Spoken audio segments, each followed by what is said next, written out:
Some women don't chase, and yet, they're never forgotten. Their absence lingers like perfume in an empty room, their silence louder than any word spoken.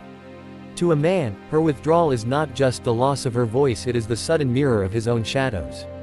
Carl Jung once wrote that what is denied in the conscious mind will rise up from the unconscious in disguise. When a woman falls silent, she becomes that disguise, the living projection of everything he cannot control, cannot own, and cannot soothe within himself. Her stillness forces him inward, dragging him into the dark cave of his own unmet needs. For the man, silence is not quiet. It is confrontation. It whispers of abandonment, rejection, and the fear that he is not enough. His ego craves her attention the way a flame craves oxygen, for in her gaze he sees proof of his existence. But when she retreats, that flame flickers, and suddenly he feels the cold winds of insignificance.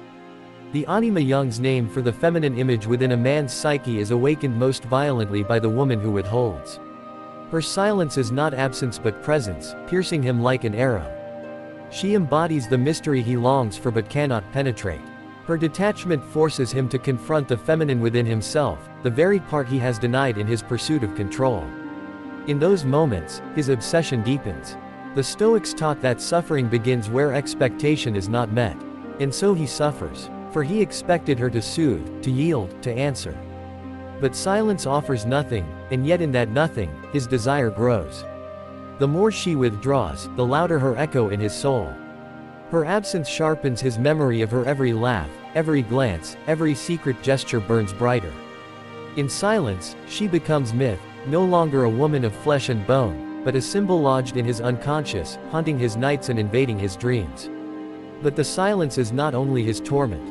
It is her liberation. The woman who no longer explains, who no longer justifies, has stepped beyond the reach of his ego.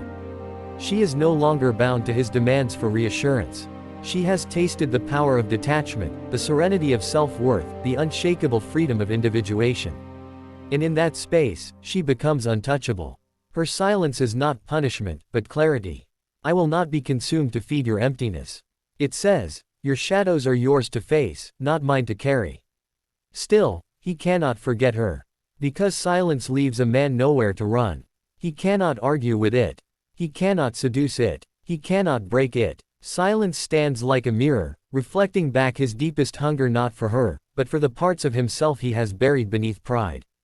The woman who holds her silence is not cruel. She is alchemical. Her stillness transforms the dynamic from his pursuit of possession to his encounter with his own soul. In her absence, he feels the presence of everything he has lost within himself. And so, he remembers her. Not because she spoke the loudest, not because she gave the most, but because she carried the rarest gift, the courage to walk away. The woman who walks away in silence isn't weak, she simply sees more.